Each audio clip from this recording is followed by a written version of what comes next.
தந்தை, மகன், தூய ஆவியாரின் பெயராலே ஆமென். இயேசு கிறிஸ்துவின் அன்புமிக்க சகோதர சகோதரிகளை உங்கள் அனைவருக்கும் கிறிஸ்து இயேசுவின் அன்புகளது வணக்கத்தை தெரிவித்துக் கொள்கின்றேன். இன்றைய நற்செய்தி பாகமானது யோவான் நற்செய்தி 15ஆம் அதிகாரம் 9 முதல் 17 வரையுள்ள திருவாக்கியங்கள். குறிப்பாக 13வது வாக்கியம், தன் நண்பர்களுக்காக உயிரை கொடுப்பதை விட சிறந்த அன்பு யாரிடமும் இல்லை. தெய்வம் நண்பர் என்று யாரை சொன்னார்? யாரெல்லாம் அவரை ஏற்றுக்கொண்டார்களோ, யாரெல்லாம் அவரை அங்கீகரித்தார்களோ அவர்களே அல்ல, மாறாக தனக்கு எதிராக யாரெல்லாம் செயல்பட்டார்களோ அவரைத்தான் இயேசு நண்பர்கள் என்று சொல்வதை நாம் பார்க்கின்றோம். நண்பனுக்காக உயிரை கொடுப்பதை விட, உதாரணம் எடுத்துக்கொள்ளுங்கள், ரோமியருக்கு திருமுகம் 5ஆம் அதிகாரம் அங்கு 6-7 திருவாக்கியங்களை வாசிக்கின்றோம். நாம் இறைப்பற்று இன்றி வலுவற்று இருந்தபோதே குறித்த காலம் வந்ததும் கிறிஸ்து நமக்காக தம் உயிரை கொடுத்தார்.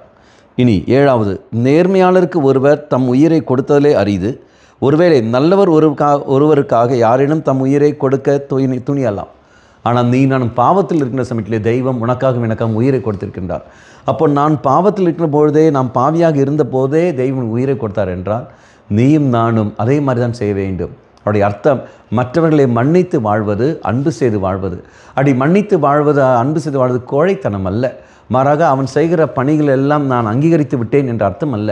மாறாக புரிந்து கொண்டு அனுசரித்து நான் வாழ்கின்றேன், அவ்வளோதான் அர்த்தமே ஒழிய தெய்வம் நீ மறுபடியும் ஏமாற வேண்டும், ஏமாந்து வாழ வேண்டும் ஒரு நாள் சொன்னதில்லை. அவர் சொன்ன வார்த்தையான நமக்கு எல்லோருக்கும் தெரியும் இல்லையா? பாம்பை போல விவேகத்துடனும் புறாக்களைப் போல கபடற்ற நிலையில் நீ வாழ வேண்டும். என்ன காரணம்? ஓநாய்களுக்கு மத்தியில் செம்மறி ஆடுகளை அனுப்புவது போல நான் உன்னை அனுப்புகின்றேன். அந்த ஓநாய்கள் செம்மறி ஆடுகளை கடித்து குதறும். அதே மாதிரி தான் இந்த திண்மைகள் நிறைந்த இந்த சமுதாயத்தில் அவன் இருக்கின்ற பொழுது அவனுடைய சுபாவம் மாறாது, அவன் அப்படி தான் இருக்கும். ஆனால் நீ தான் ஜாக்கிரதையோடு செயல்பட வேண்டும், விவேகத்துடன் செயல்பட வேண்டும், அதே சமயத்தில் மன்னித்தும் வாழ வேண்டும், அன்பு செய்து வாழ வேண்டும். ஏமாந்து போ என்று ஒரு நாளும் தெய்வம் சொன்னதில்லை. அடிமையாக வாழ வேண்டும் என்று ஒரு நாள் தெய்வம் சொன்னதில்லை. அப்படி என்றால் இந்த ஒரு பக்குவத்துக்கு நீங்களும் நான் வர வேண்டும் என்றால், அந்த விவேகத்துடன் நீ நான் செயல்பட வேண்டும் என்றால் நம்மளாலும் முடியாது, ஆனால் இயேசுவால் முடியும். தெய்வமே, உம்முடைய தெய்வீக ஞானத்தினால் என்னை நிரப்பும் ஆண்டவரே, இது நம் மன்றாடுகிற சமயத்தில் நிச்சயமாக தெய்வம் நமக்கு தருவார். அந்த ஞானத்துக்காக மன்றாடுவோம். கண்களை மூடிக்கொள்ளுங்கள். இயேசுவே, எங்களை ஆசீர்வதியும். இந்த உலகத்தில் எப்படி வாழ வேண்டும் என்பதை நீ தாமே எங்களுக்கு கற்று தந்திரலும். உம்மை போலவே விவேகத்துடன் வாழக்கூடிய வரத்தை எங்களுக்கு தந்திரலும். அன்பு செய்து மன்னித்து வாழக்கூடிய வரத்தை எங்களுக்கு தந்திரலும். உன்னை மகிமைப்படுத்தக்கூடிய நிலையை எங்களுக்கு தந்திரலும்.